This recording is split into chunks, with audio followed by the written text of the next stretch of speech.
So the special significance of Srila Rupa Goswami was that not only was he a direct disciple of Lord Chaitanya Mahaprabhu, here, alongside the white enjoy. That's at the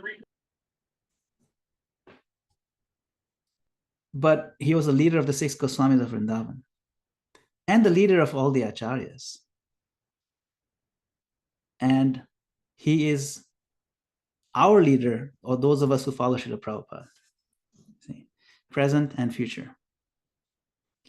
In the Krishna book, Srila Prabhupada writes, the actions of the Krishna consciousness movement are directed by the previous acharyas, headed by Srila Rupa Goswami.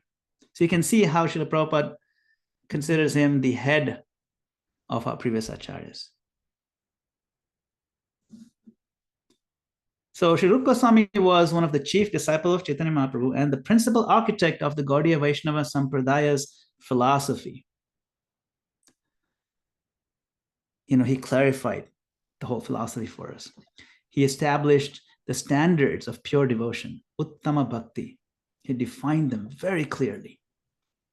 And he taught Raganuga Bhakti, the intimate, spontaneous service that Mahaprabhu came to deliver to all of us fallen souls. His residence and Bhajan Kutir is at the Radha Damodar temple in Vrindavan, where his samadhi still resides, and we can all go and visit.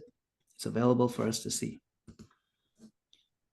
And you can see Srila Prabhupada here. Before Srila Prabhupada came to the West for the first time, he spent many months at this Radha Damodar temple, living just beside Srila Rupa Goswami Samadhi and Bhajan Kutir. And there, he wrote the first volumes of the Bhagavatam and envisioned the global expansion of the Krishna consciousness movement. He said, this temple, Radha Damodar temple in Vrindavan, is the center of the spiritual world. So Srila Rupa Goswami's position is incredibly important and critical. We followers of Prabhupada are known as Prabhupada Nugas, but he also wants us to be Rupa Nugas, followers of Rupa Goswami. There can be a lot more said about Rupa Goswami, but we will get right into the book itself, the Nectar of Instruction, Upadeshamrita. So the first verse is about two things: self-mastery and spiritual role models. This opening verse is incredibly powerful, both in its simplicity and its depth. It simultaneously gives us goals to aspire for and objective criteria to find spiritual role models. Imagine if someone says, I want to learn the piano. What's the first thing you'd suggest?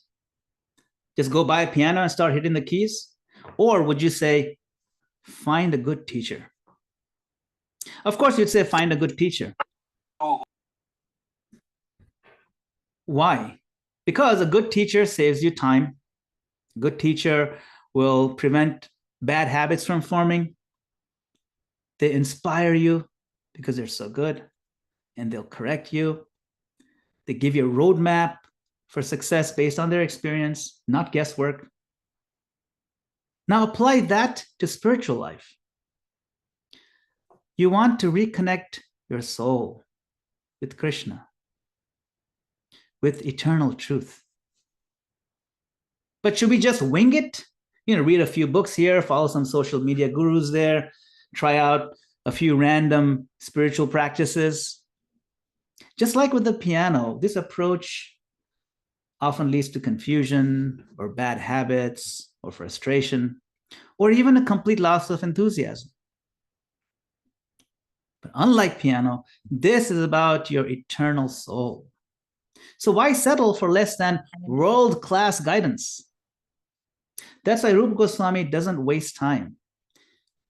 At the very outset of this book, the very first verse, right? He assumes that you are serious.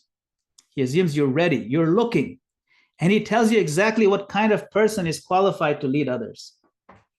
So verse 1 answers this question. What are the traits of a world-class spiritual guide.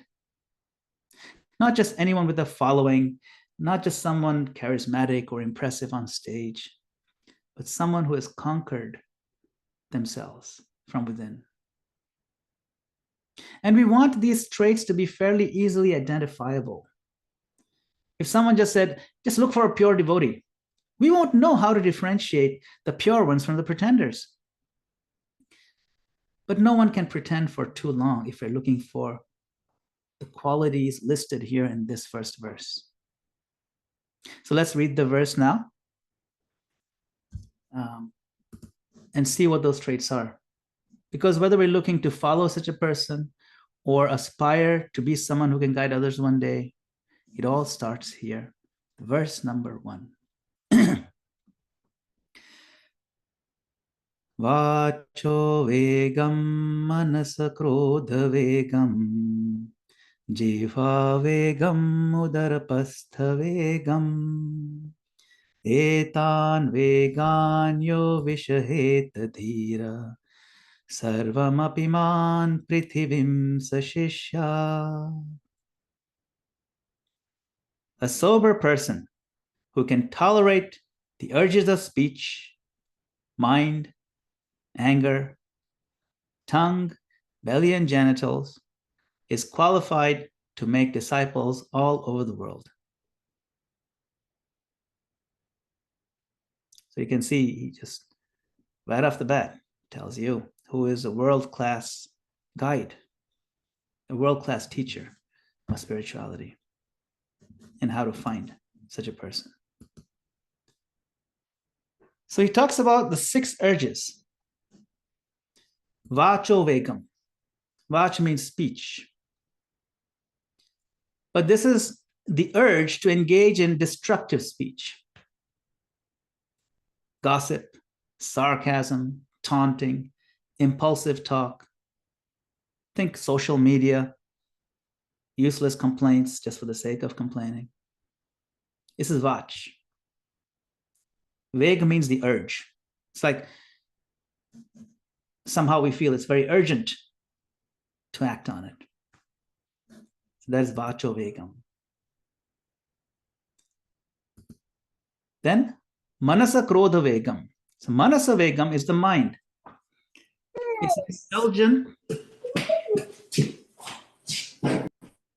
It's indulgence in unchecked thought spirals.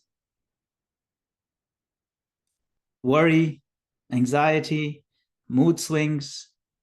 These are unchecked thought spirals. And sometimes it's so pervasive, we have a really hard time understanding that it's within our control. And sometimes not within our control. It's actually very deep. It's a tough one, manasa vegam.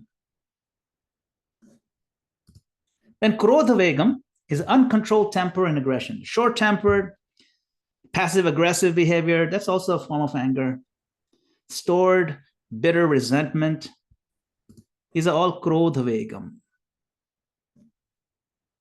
So these are the first 3. Then he talks about jivha vegam. Jivha means the tongue. Appeasement of the palate at all costs. Obsession with taste, leading to distraction and indulgence.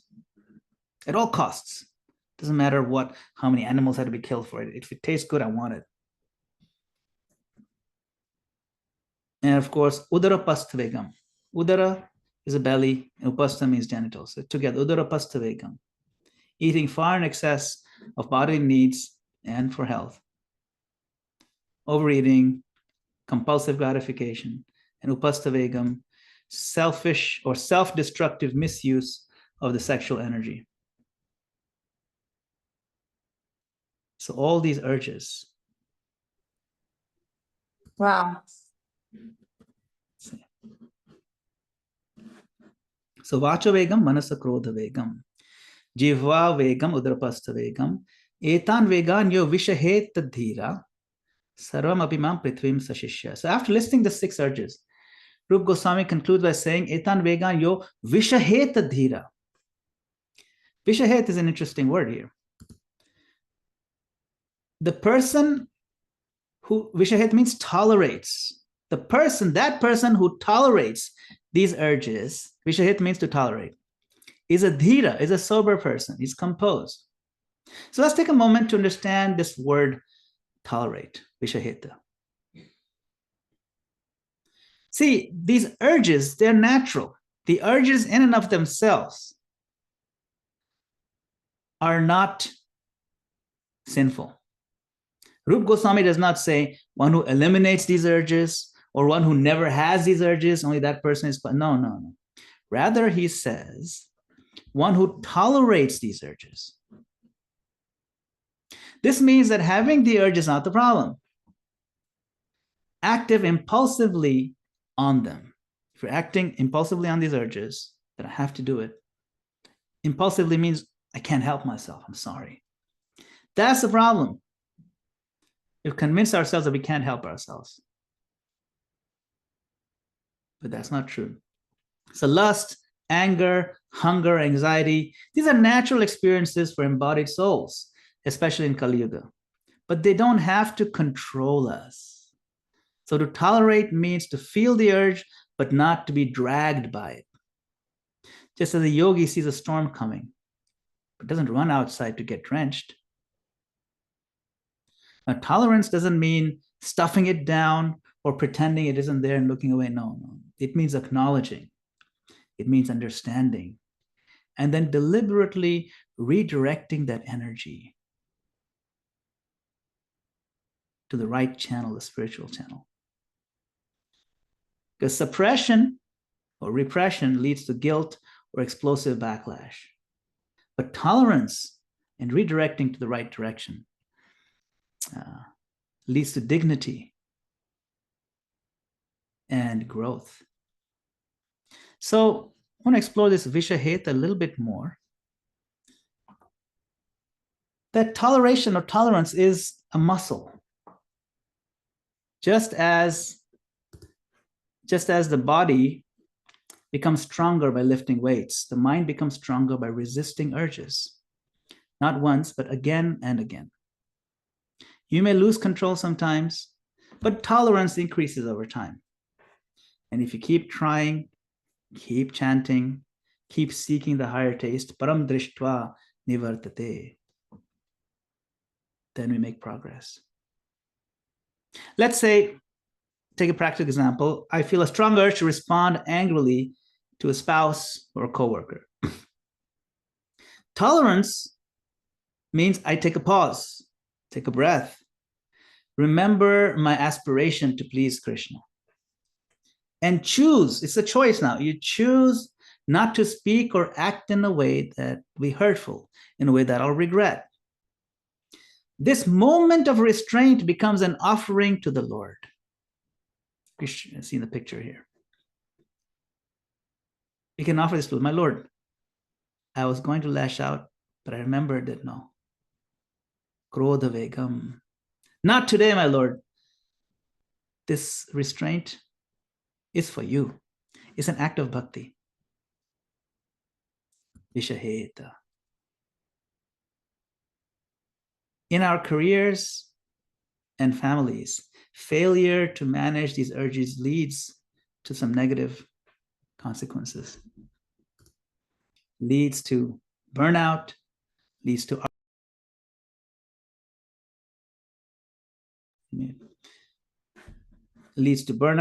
arguments, health problems, and spiritual stagnation. That's what we want to avoid. Control does not mean eliminating desire. It means harmonizing it with service. See? So tolerance, just to summarize tolerance, it is not about suppressing urges. It's about acknowledging them without acting impulsively. It's about sensing but not following that urge. It strengthens our spiritual muscles, and it becomes easier with practice and with prayer. A peaceful bhakti practitioner chants the holy names, even as a thunderstorm rages outside. She doesn't let the rain bother or disturb her connection with Krishna. And as she is chanting the Mahamantra, Hare Krishna, Krishna Krishna, Hare Hare, Hare Rama, Rama Rama, Hare Hare, the thunderstorm outside becomes less and less relevant. She's still tolerating.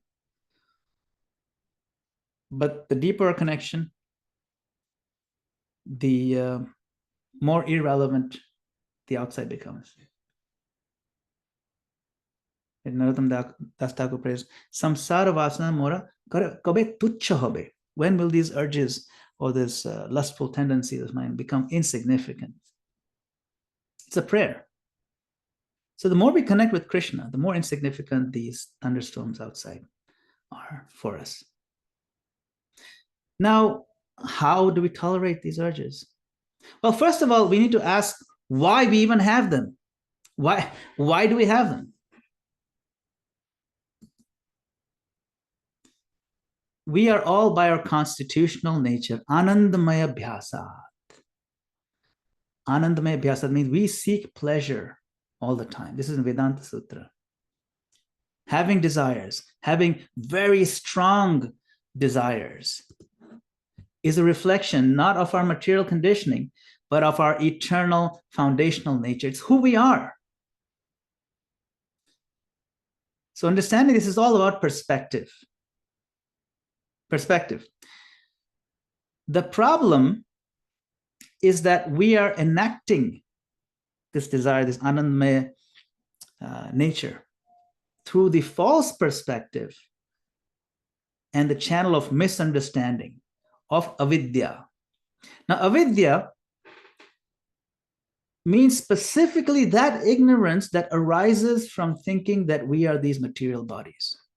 Avidya generally just means ignorance. Vidya means knowledge. Avidya means ignorance. But in this context of this book, avidya means the specific ignorance that arises from thinking we're this body.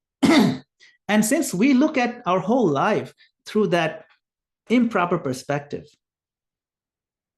the surge of energy from our soul that's seeking of bliss and pleasure gets channeled in the wrong direction. It becomes destructive. So the process of self-realization is about changing our perspective to the higher self and abandoning the perspective of the lower self. Yes, we have two selves. We have the higher self and the lower self. The higher self is who we actually are. And the lower self is a confused aspect of ours, of our psyche that still thinks, I am this body. So the process is about embracing our higher desire to engage in loving service and abandoning the misdirected desires of selfish sense gratification and self-aggrandizement and self-destruction. These are misdirected because of avidya. And avidya is what needs to be targeted.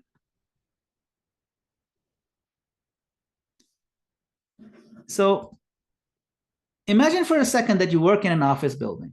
I've given this example many times. You get to work by 8 a.m. Now, normally you've had a nice, filling, healthy breakfast that morning. That's your normal routine. But if you skipped it, then by the time it's 10 a.m., that vending machine looks awfully tempting. And there's nothing of redeeming value in that machine. Just junk candies and super salty, deep-fried, unhealthy snacks. It's junk snacks. But now the hunger kicks in and we give in. And then we feel just awful afterwards.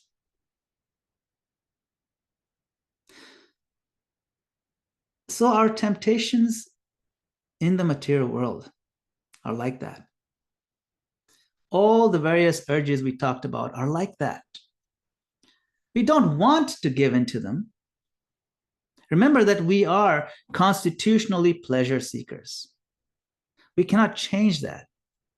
So we'll have craving all the time for pleasure. Then how do we change? What do we change? We take a healthy spiritual, quote unquote, breakfast in the morning. And also nice, healthy spiritual dinner in the evening.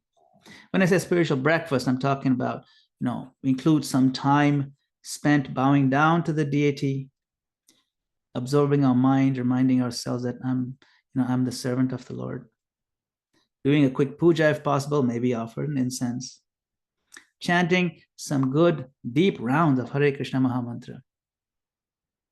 Maybe a few minutes of kirtan, possibly read something by Srila Prabhupada, or hear a lecture that inspires you, Krishna conscious lecture, on the way to work or while getting ready. Ideally, we can attend Mangalarti in the morning program at a temple. But if that's not always possible, a mini home morning program, or just a mini home morning spiritual routine does wonders. And of course, an actual breakfast of prasadam. Then, even if the vending machines of the world start flashing the lights as you pass by, and by vending machine, I don't literally mean the vending machine. I'm talking about all these distractions, the various temptations of the world that would disturb our minds in the past. They don't bother us anymore. Just like this vending machine, you don't even notice it anymore. You'll not take another look. You're full. You are fulfilled. You are anandamaya bhyasat. And now you experience genuine ananda. And the heart is buzzing with spiritual nourishment. And you smile as you observe the modes working in the world. And you see how they affect everybody else. You see what it does on our bodies too. But we are grateful to the Lord that we have a framework by which we can see what is what. And that gratitude is what's going to carry us in our spiritual quest to connect with the Lord. Now, we all know that we are not supposed to do these things, these bad things. But when it hits us, it's almost beyond our control to do the right thing. And so the burning question here is, how can I tolerate the lower urges, knowing fully well that I should refrain, but can't help myself? Arjuna also asks a similar question. Why is it that one is impelled to do something even against his own will? And Krishna answers there's a solution. Well, it's lust, and you can control the lust in the mind and all that. You can control it by abhyasa and vairagya, which means practice and detachment. So Krishna acknowledged that it's not easy. He said, Asamshayam Mahabaho, without a doubt, Almighty Amrarjuna, it is difficult. So in our modern practice, we can approach this issue, recognizing it's not easy, but we can apply two solutions or two categories of solutions, strategic and tactical. Those of you in the business world or strategic planning world, you will probably appreciate these two words, strategic and tactical. So strategic solution means to incorporate a structured routine to build our inner strength and spiritual depth. Routines like waking up early, chanting japa regularly, eating in a regulated way on time, basic guidelines for daily practice. The path of moderation and regulation. The more we structure it, the more chances we are that we'll stick to it. And Krishna talks about moderation all the time in the Gita. He says one who doesn't sleep too much, not too little, you shouldn't eat too much, eat too little, and so on. Don't overdo anything. So if we have a structured timetable and schedule, that in itself is half the battle. So that's the strategic solution. Then the tactical is mental preparation. It's being prepared for emergencies. That means it's not planned, but we are ready for unplanned things. So it's a mental preparation for when something just pops up. For example, a moment that typically makes us angry. We can reflect on past incidences and work on not getting angry when that happens again.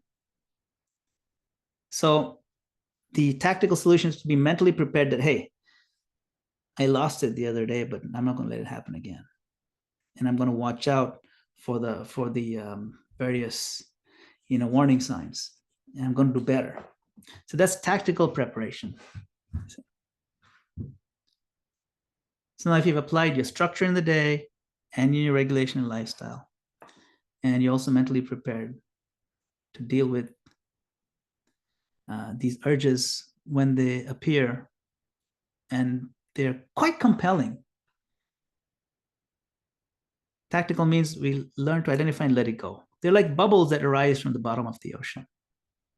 They just happen, but you don't have to follow them. Krishna mentions, he talks about in the Gita that the desires are flowing like rivers into the ocean. But the person who is happy is the one who doesn't, who is like deep like the ocean, and he doesn't get disturbed by the incessant flow of desires. And Krishna says that person will be peaceful. Sa shantim apnoti na kama kami. That person will be peaceful, not the one who desires to fulfill all the various, all the various urges that come. No. Learn to ignore. It's not easy, but it's possible. Abhyasa and vairagya. You practice and develop a sense of detachment. Now, these 6 urges, how can we apply Krishna-centric solutions to them? Let's talk about them one by one. The urge to speak, vacho vegam. So a couple of pointers we can consider. Pause before reacting. At home or at work, in the family, create a family culture of listening first. It's all about culture. Listen first. Listen more. Talk less. We got 2 ears, 1 mouth. That's a clue right there. So practice the pause and pray method. Take a breath and internally chant Hare Krishna before speaking impulsively. Use your words for the good, like uplifting people. Speak kindly to your spouse and children. Avoid sarcasm. Sometimes, we develop a lot of expertise in sarcasm. And we even take pride in it, in taunting, in insulting. Krishna talks about such people. He says the demoniac tendency, people with demoniac tendencies, they become experts at insulting. So avoid sarcasm, insultive language, excessive criticism, hurtful talk, especially during stress. When everybody's stressed out, don't do it.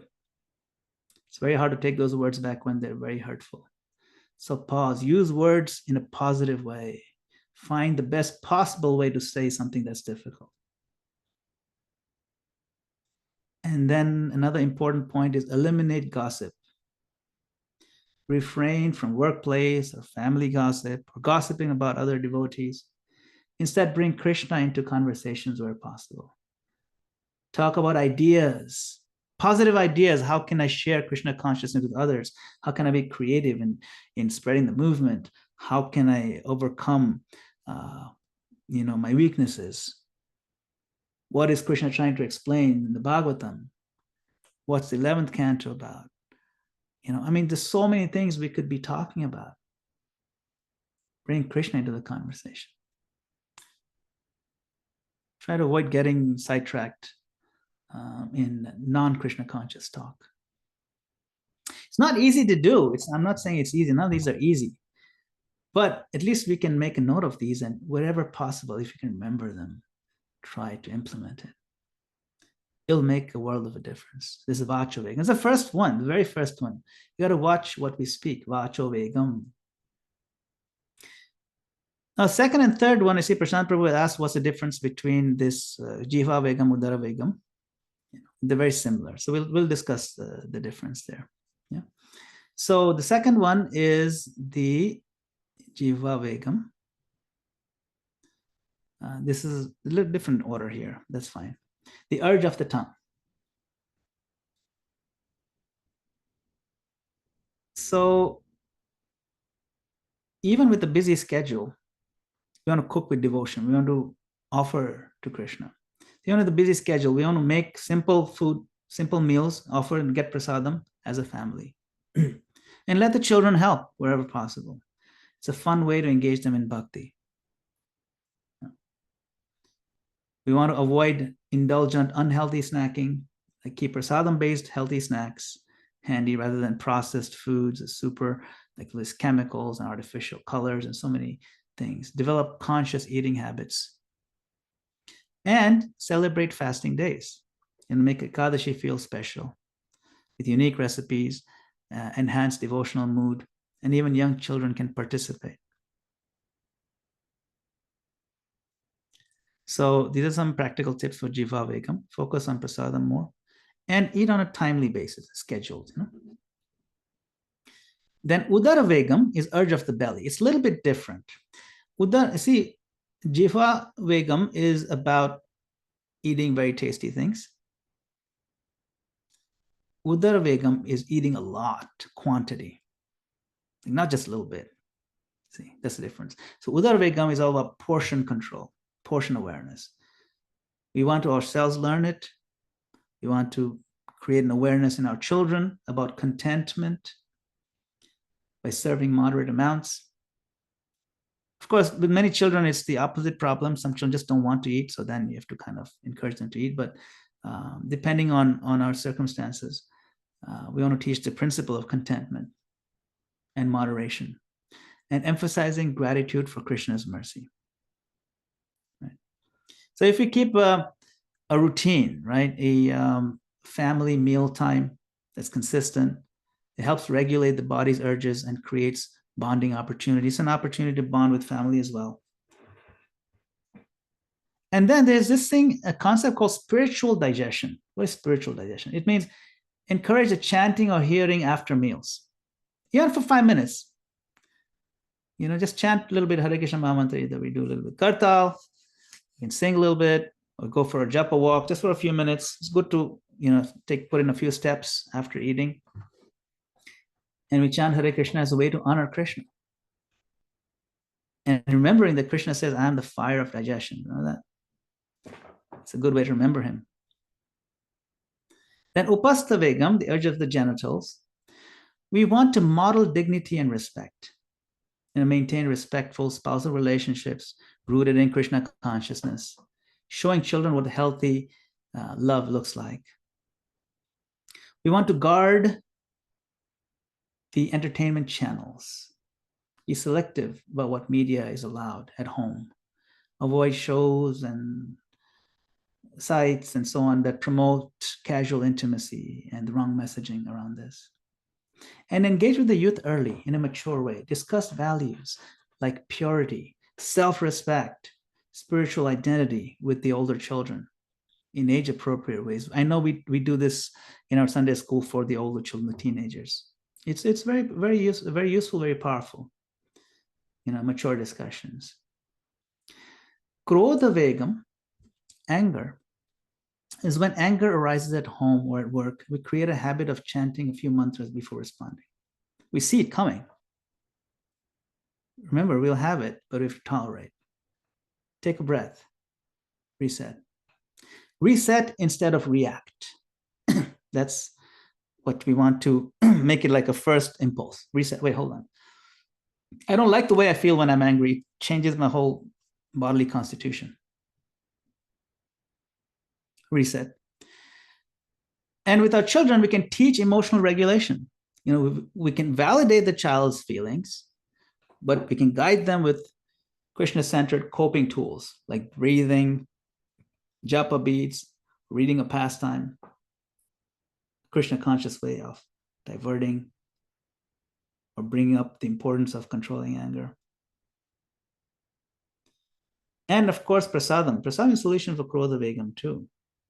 A lot of times, we're not just angry, we are hangry.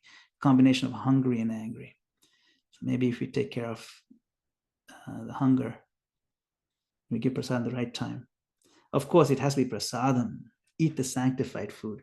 When it's sanctified, cooked with love, and devotion, that food, that prasadam has a vibe that does help with the anger. And we have to remind the family how this food impacts our mood. And then lastly, manovegam, urge of the mind. So we want to limit the distractions, set boundaries with phones and devices, especially at night, to protect the peace of mind and family bonding opportunities. We all need to unwind and relax. We do, but let us find Krishna conscious channels to relax. There's different ways. You could just sit by yourself, maybe strumming a guitar or harmonium. You can play harmonium or piano, whatever you have, if you have, or kartals even, and just sing bhajans, either by yourself or whoever is there. It's a nice way to unwind. It could be watching videos of devotees' activities, kirtans, lectures, stories. No need to watch junk content. Let the mental unwinding and relaxation be Krishna-centric. Have Krishna in a central way. Not that, oh, I do my devotion service and then, okay, now if I want to take a break, I do something the opposite of Krishna conscious. Let me watch something useless. No, that's not actually, doesn't really give you relaxation. It actually stresses you out more. We don't realize it. Yeah. Krishna-centric ways are soothing. There are even guided meditations available by devotees that are Krishna-centric. And they're very soothing. Another one is anchor. Anchor the day. Start and end the day with the kirtan or a verse. Set the mood, set the tone for the day. The very first thing you do when you put your feet on the floor when you wake up, it has to be Hare Krishna. It has to be a moment of gratitude. Let that be the default, like reflex, muscle memory. And then with our mind, of course, we practice inner surrender. My Lord, I'm so grateful for this opportunity. This day I woke up. Not everybody wakes up every morning. Some people are gone. I'm thankful for that. And the opportunity to remember you. The mind wants to control, remember, but real peace comes from when we mentally offer that control to Krishna. Offer our stress to Krishna. Offer our plans to Krishna. Krishna, these are my plans, but you please advise, or I know your plans for me are better. I'm not going to question them. But please give me the intelligence. I'm planning something that's alignment with what you want for me, and so on. So with our mind, we can be praying to Krishna. Now, all these suggestions might seem like a lot to implement in one go. So do what you can. Add a little at a time. Look for ways to bring Krishna in the center of your life. And never get discouraged if you're not able to do it right the first time. This is a gradual, long-haul process. The famous saying, success means getting up one more time than you get knocked down. So don't get discouraged in your bhakti. Just keep getting up. It's fine. It's a long-haul process. Coming back to the piano analogy. We want world-class teachers and guides. Yes. Of course, they should be good devotees, absorbed in Krishna. But what makes them world-class? Prithivim sashishyat. Sarvam apimam prithivim sashishyat. Rupa Goswami ends this verse by saying that such a person is qualified to make disciples all over the world. Not because they can give fancy lectures, but because they embody bhakti. And do we need spiritual guides? Why do we need spiritual guides or role models? The reality is that we are influenced more by example than by instruction. Having a mentor or a sadhaka role model keeps our goals clear. It inspires integrity. So how do we identify such a sincere guide or role model? That person, of course, is not just a title holder, but one whose personal behavior reflects this verse. The qualities. Speaks about Krishna, not just ethics or motivational speeches. No, Krishna. Doesn't beat around the bush, speaks about Krishna. They practice what they preach, which is honesty, humility in their dealings, and compassion. and they have deep attachment to the holy name and to devotee association, to sadhu sangha. And such a person treats others gently. You can really see how a person is by how they treat other people. They treat them gently, regardless of position. Srila Prabhupada's own example. He's fully controlled, fully detached, kind, deeply surrendered, fully tolerating any urges.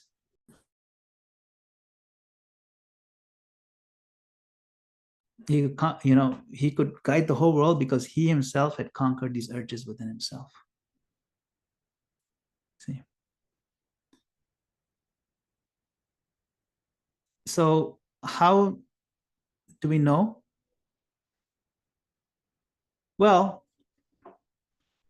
the recommendation is that if you're looking for a guide, or if you're thinking this person might be the one, you can't just know by one day that that person is fully controlling or is able to tolerate these urges, or even 1 week.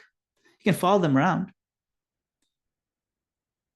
But the recommendation, the scripture and the recommendation Srila Prabhupada explains is that 1 full year, the prospective student observes and sees if the guide, if the mentor, if the guru is actually consistent in his or her behavior.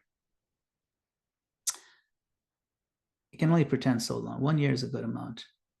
And also the teacher observes the student. This is a 1 year mutual examination period. It's very scientific, this whole process. It's not at all sentimental.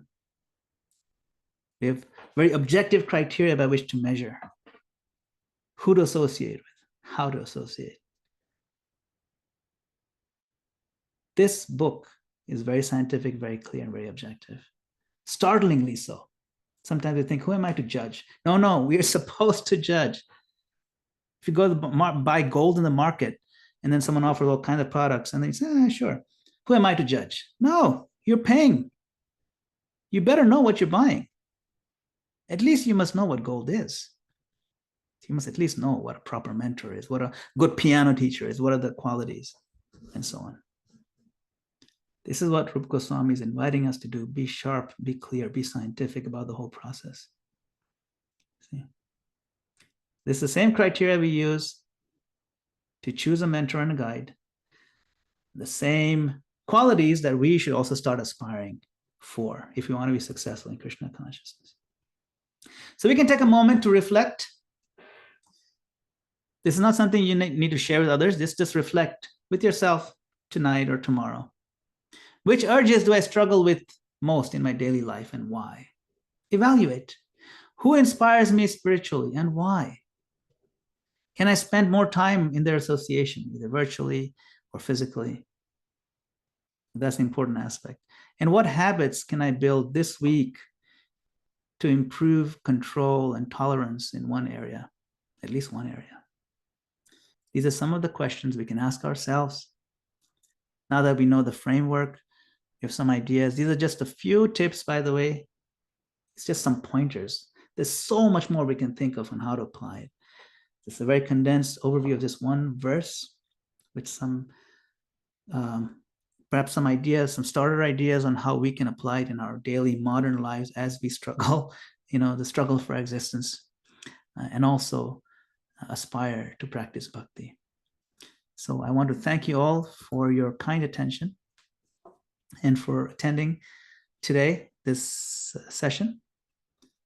And I've left a few minutes. We can do another 10, 15 minutes of comments, questions, reflections. If anybody has any, feel free to use the raise hand feature if you like, or just unmute yourself. Yes, I see Shyam Gopal Prabhu. Go ahead, Shyam Gopal Prabhu. Hare Krishna, thank you for the very good class. So it was quite inspiring. There is one question I have regarding interaction with you only, and I'll say, so in this, you also use sarcasm many times, right? So how does that fit in this 6? So it's more of a rhetorical question for you. That is one. Second question I have is, so the tolerance which we are talking about, right? So even in Mahabharata, when Krishna tells Arjuna to fight, right? His tolerance is being evaluated by the dharma and adharma, right? Those six offenses which are made. So uh, when we are talking of tolerance, this is more to do with the normal conditions. If there is some abnormal condition happens, like you see something abusing happening, or some terrorist is keeping a bomb somewhere, like left or back, you have to say something. When you see something, you may have to like tell some police, or maybe like shout something and tell, oh, he's leaving his bag, catch him, something like that. Or if some thief is there, right? You need to like see that, he get caught by shouting at someone and telling them, okay, go catch the thief, right? So in this case, and even there are other situations where we see that we see some kind of abuse happening somewhere, and then we need to talk about it, like in the office, like, we see, okay, there is some abuse is happening, and we see that the person himself is not doing it, any reporting, but you have seen it. Now it is your responsibility to talk about it, right? And you go to your same manager, right, and tell him, this thing happened, and he says, oh no, that's okay, it happens, it happens in office and all those things. Then you have right to get angry and tell him, okay, if you're not doing it, I have to go to HR and I have to like talk to him. Maybe I have to go to your higher up. And we need to do that. We don't have to listen to all the things which that person say. In that case, I think this particular thing we need to see that, practically when you're applying the bhakti is total Krishna consciousness, but when you're living in the material world and in this Kali Yuga, this kind of situation will appear. And if you don't do it, you are actually, isn't that you are propagating more the Asura activities because you're not talking and you're tolerating those Asura activities?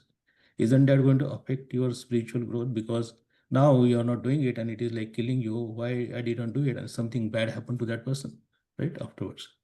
So how do you like reconcile that with your where you are saying you have to be total Krishna conscious and tolerant about everything? So how do you reconcile that? Where is that link? What is that you need to do which differentiate this, right? Hare Krishna. Okay, thank you, Hare Krishna. Yes, good question. So about sarcasm, yes, sarcasm in and of itself is not bad. Sarcasm can be just used for light entertainment and make a joke. But if sarcasm is used to hurt somebody, then you should not do it. That's the point. You don't use like taunting remarks, sarcasm. Now, in terms of tolerance, it's all about context. The tolerance here in this particular verse is talking about us tolerating our inner urges that are self-destructive. You see, if you have any urge that is actually going to lead us away from Krishna, we should tolerate those. I heard from one of our swamis, he said that if you have to go to bathroom, you should not suppress it. You should immediately go to the bathroom. As soon as it's available, as soon as you can go for it. But if you have an urge to say something angry at somebody and hurtful, then immediately suppress it as long as possible. You see? So certain things we should not tolerate, immediately go. And certain things we must tolerate. They're both coming. Now, as far as abuses go, those should not be tolerated. If there's an injustice happening, we don't tolerate that.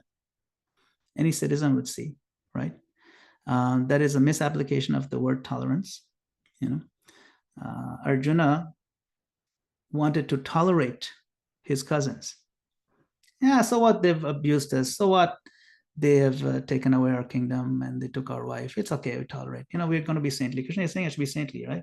No. Krishna is saying, no, pull your arrow really hard and pierce their hearts. It's your job to not tolerate this injustice. So it's not about tolerance. It's about application of where you tolerate and where you don't tolerate. In fact, one time Srila Prabhupada said, devotee is supposed to be tranadapi sunichena tarorapi. But if another devotee is being offended, another devotee is being blasphemed, at that time you become like a lion. Then Prabhupada said, not at that time, tranadapi sunichena. No, that time there's no place for tranadapi sunichena. He says literally, you can hear it. So It's not that Trinadapi used everywhere. There are places when you put it aside completely and you fight like a tiger. Prabhupada said like that. So we have to use our best judgment and fight for justice. Yeah. Thank you for a question. Okay, we have a couple more hands up. We have Bimala Bhakti Mataji. Hare Krishna, Prabhuji. Hare That Krishna. was Hare Krishna. such a nice lecture. So, Prabhuji, my question is that I heard that the nectar of instruction is taken from 11,000 verses, where just Rupa Goswami chose 11 verses, and then that represents all 11,000 verses. So, my question is that 11,000 verses was also known as nectar of instruction. What is that book name? Yeah, so those, it's not that it's a book. It's that it was all the different instructions that he received from Chaitanya Mahaprabhu. Okay. And he condensed all those many instructions into, he basically distilled them into nectar of instruction. You see? Okay. Yeah. Okay. Thank you, Prabhu. Thank you. Hare Krishna. Yes, we have Ferdi followed by Sandamini Mataji and Harivala Prabhu. Go ahead, Ferdi Prabhu.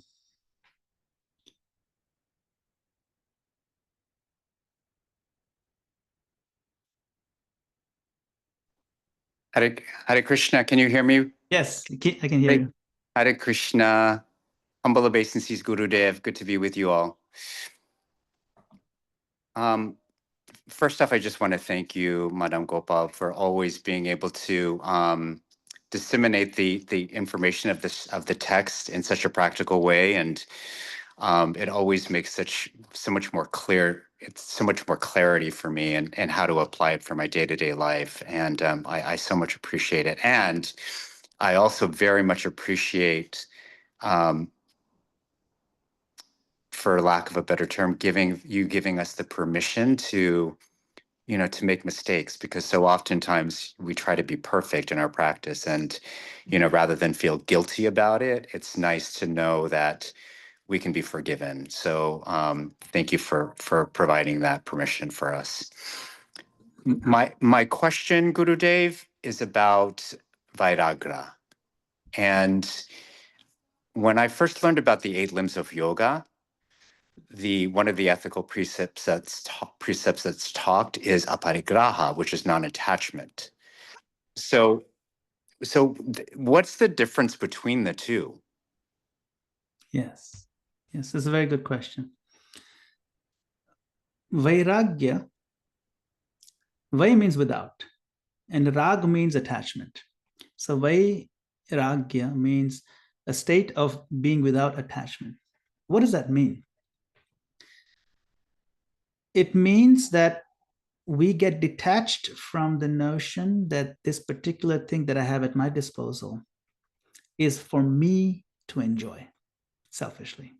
That's a general principle.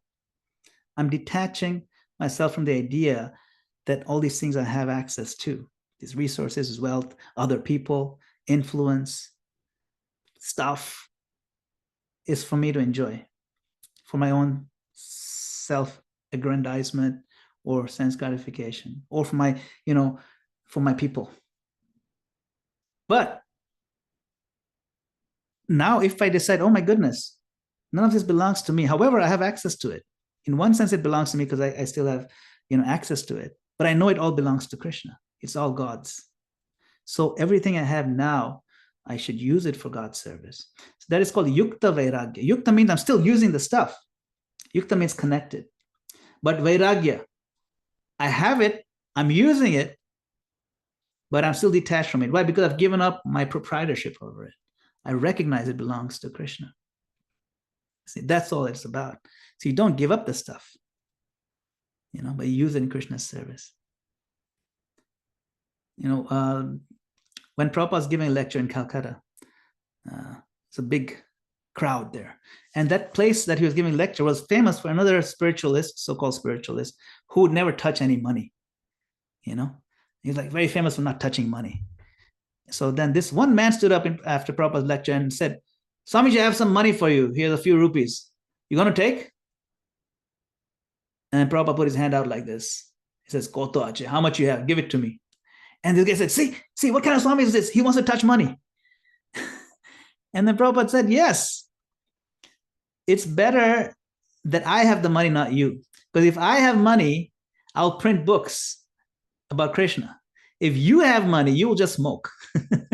The better I have money, not you. So this is called Yukta Vairagya. Vairagya doesn't mean that you give up money and you give up stuff. No, you use everything you have. Prabhupada said, give all your money. I'll use everything in Krishna's service. There's no limit to how much money I can accept. Everything, millions, billions, I'll use in Krishna's service. You see, it's not mine. So that's the difference between Vairagya and Rag. Yeah. Does that help, Ferdy? Yeah. Hare Krishna. Thank you very much. Great question. Sandamini Mataji, followed by Hari Vallabha Prabhu. Hare Krishna Prabhu, Dandavat Pranams, all glories to Srila Prabhupada. Prabhuji, thank you so much for emphasizing the point that don't try to be a perfect devotee, just try to be an improving one. When you are talking about tactical and strategic words, like how we could do it tactically and strategically, I was thinking, when we talk about tolerance, Prabhu, is it, this is going on in my mind, I'm going to be vulnerable here. Is it because I'm adapting to it, or is it because like I'm used to it and I'm just accepting it, or is it because I am moving in my spiritual path and it actually gives me a hope that I need to do more? So I always get conflicted between these two ends, because again, tolerance is something that, repeatedly when something or someone says something, you get used to it, and after a while it doesn't bother you much. Or is it because of your spiritual practice? Or I'm not saying I should take credit here, but I'm just seeing that, is it because I'm progressing? Because that also gives me hope that I can, do better. Yes. Yes, it's a good question. And the answer could be either. It could be that you've developed a higher pain threshold. And that's not necessarily the better way of going about it. You see, the development of a tolerance or tolerant attitude is not that you develop a higher pain threshold, but you recognize the insignificance of it. You see, in the grander scheme of things, in the spiritual context. Now, then your question will be, which one is it? How do I know which one it is? You will know because you'll feel a sense of lightness when it doesn't bother you anymore. Whereas the other one, when you're still holding on to it, it almost weighs you down. You can't wait. And then the next time you lash out, it'll be twice as more angry than before even. Then you've just been holding on to a hot coal in your hand. So that's why we have to evaluate in how we hold on to it, how we have a sense of feeling. You have a sense of relief. Oh, I've let it go finally. And you'll feel better about it. Or you're still holding on to it. So you'll get a sense of it as you practice more and more. But yes, if you feel better about it, then you're moving in the right direction in that sense. Like you don't feel more angry anymore like you used to. You don't feel that urge to just go on eating like you used to, for example, or any of those urges, or to get into indulging your mind into just endless worries. That's an indulgence, by the way. You might think worry was indulging about it, but it's almost a luxury. If you have time to worry, it's almost like a luxury. You're indulging in it. And it's not really good for you. It's like smoking. You're indulging. It's not good for you. It doesn't help anybody. The worrying is like smoking, So it doesn't help anybody. It just shows how much little faith we have in the Lord when we worry so much. So there are many things we could be giving up: anger, worries, vacho vegam, the speech, manasa, krodha, vegam, jiva, all six of them. We can work on them, and we can evaluate what is the motivation behind giving it up. And you'll feel a lot lighter. So you can evaluate that way. It's a good question. Thank you. It's kind of Thank you, Prabhuji. Thank you so much. Hari Vallabha Prabhu. Hare Krishna. Hare Krishna. Thank you, Madana-gopāla Prabhu. My pranams. Thank you so much for a nice class. So Prabhu, I had a question that if after many years, one of the urges suddenly resurfaces and it starts to affect one in our Krishna consciousness, there could be a few reasons. It could be an offense that we might have committed. And then when you sit and reflect and you can't figure out an offense, could the second aspect be that these urges actually have layers that are very deep? And as you advance in Krishna consciousness, those depths have to be dug out and those urges have to be dealt with. So what could it be, Prabhu? Please give some guidance. Yes. It could be any of those that you said. Certainly, this is a good one, because where these urges come from, right? Urges come from sanskaras. Sanskaras means impressions that we've had, either in our childhood in this life, or maybe even in adulthood in this life, or in previous lifetimes. So sometimes we have an urge that we've, like, wow, what on earth? I can never felt like murdering anybody. Now I want to just strangle that guy. What? Where's that coming from? And you wonder. And it could be a combination of many things, for sure. It could even be that you ate the wrong thing.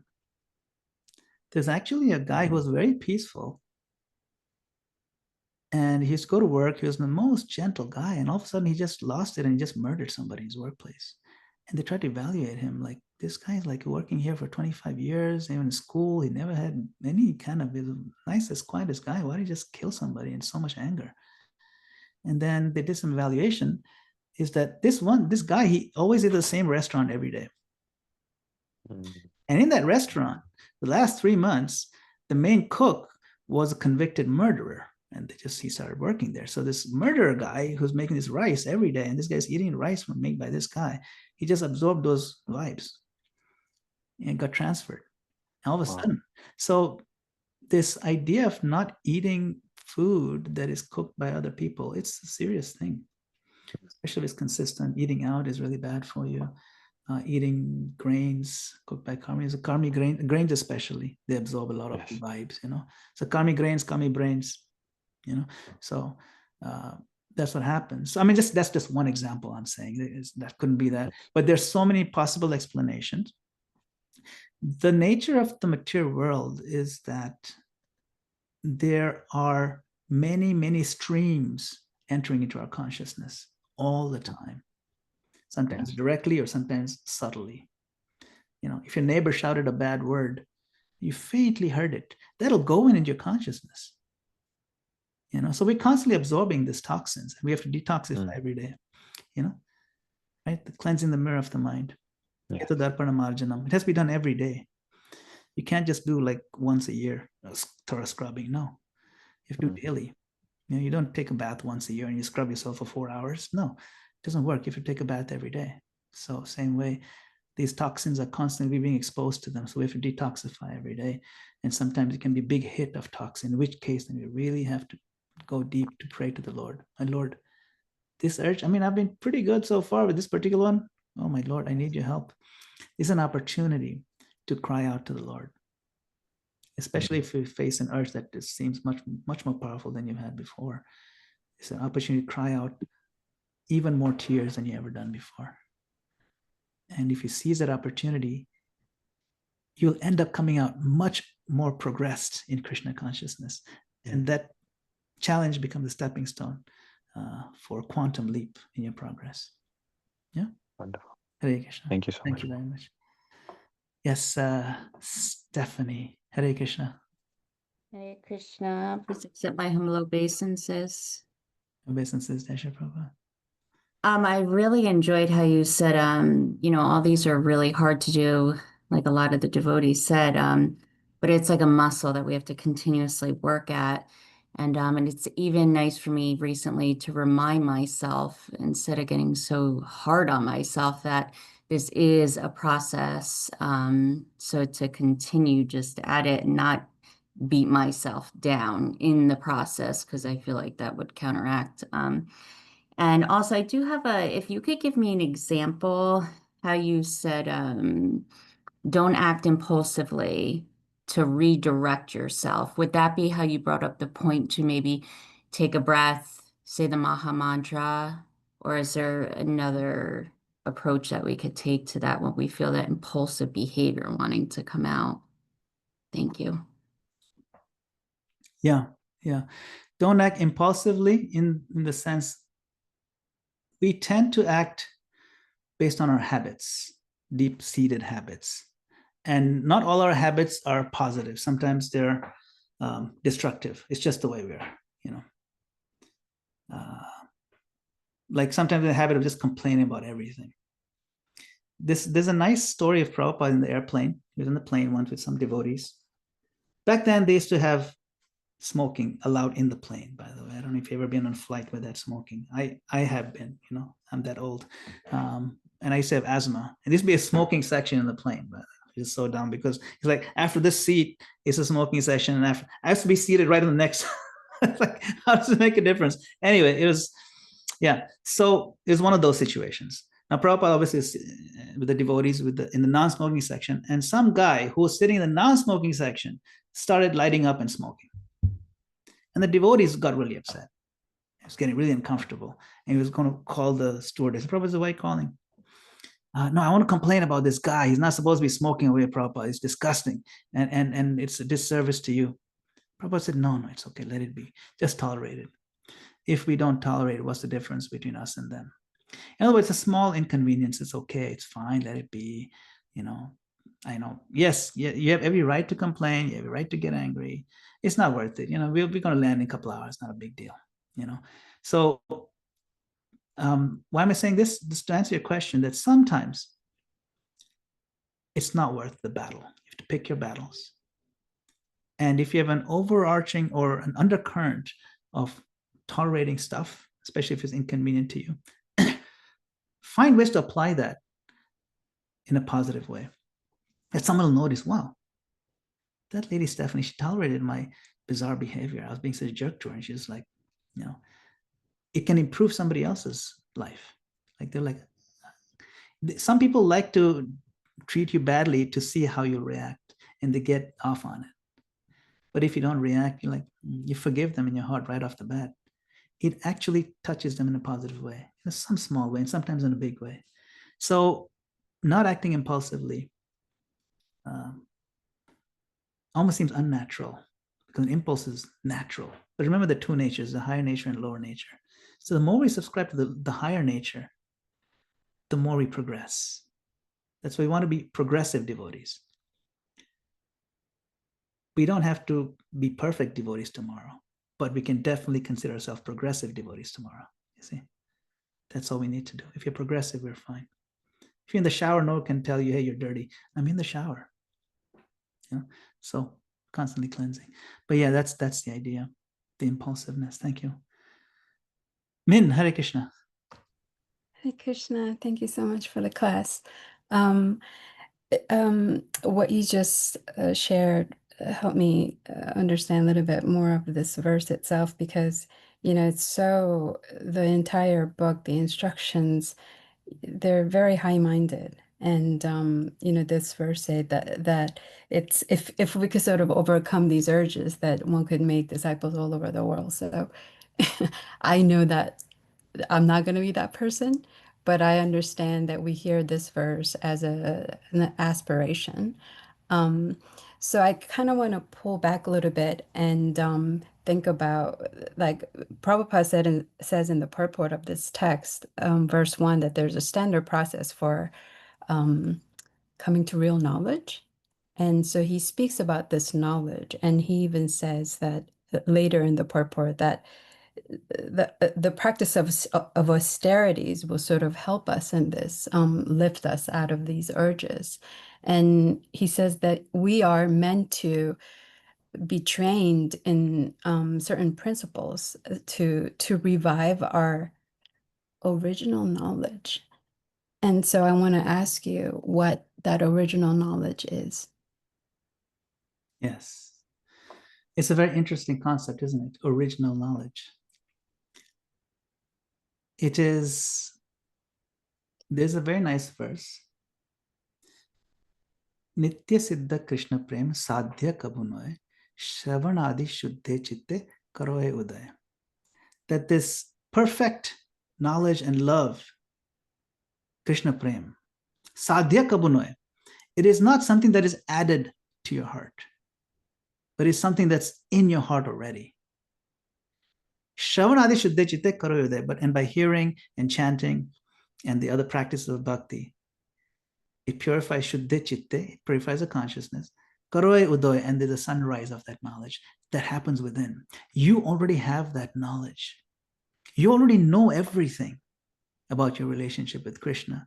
You know everything about how the world works. You know what to do, what nice. All your knowledge is in you. The Krishna conscious process is not about adding knowledge, it's about removing ignorance. It's kind of like you have a brass pot, but it's all oxidized and it's like blackish now and greenish and blackish. But if you put some brasso polish on it and you buff it out, you can see yourself again, so shiny. It's not that you painted some shine on it, but you removed the covering. So the process of Krishna consciousness revives your eternal existing knowledge. Kind of like when you're suffering from amnesia, you already know who your relatives are, you know, your parents and, you know, your friends and your siblings, you know them, but now you have amnesia, you forgot all of them. They're all there, but you don't recognize anybody. So when there's a proper treatment of amnesia and there's certain therapies, okay, you keep reciting the name of your mom, you keep chanting the name of your father and perhaps some of your sisters and brothers, and you look at the photographs and read about what you did before, gradually those things will come back to you. So it's not new knowledge. You're like, oh my God, I remember now. Oh my God, you're such a jerk to me. Oh my goodness. You know, you remember all the stuff. It's the knowledge is in you. Similarly, the knowledge is in us because we're eternally related to Krishna. It's just that we have chosen to turn away from him. And so Krishna provides us the curtain of forgetfulness. Thank you That's so the much. process. Hare Krishna. Great question. Okay. Well, thank you all very much. We had about 30 minutes of questions and answers. I appreciate all of you for staying. And I look forward to seeing you on next Tuesday as we go into the next verse. I hope it was useful for you. I know you invested some of your time. Many of you, it may not be that advanced. I kept it very simple. I'm just speaking at my level of understanding. So I hope there was some takeaways that you found useful, and look forward to seeing you again and getting your kind association. Hare Krishna. Srila Prabhupada ki jai. Thank you so much, Prabhuji. Thank you, Prabhu. Hare Hare Krishna. Krishna. Hare Krishna. Take care. Hare Krishna. Hare Krishna. Hare Krishna. Hare Krishna. Kyra. Kyra. Hare Krishna. Kyra, your teeth are coming in nice. Hare Krishna. Yes, we will. Hare Krishna.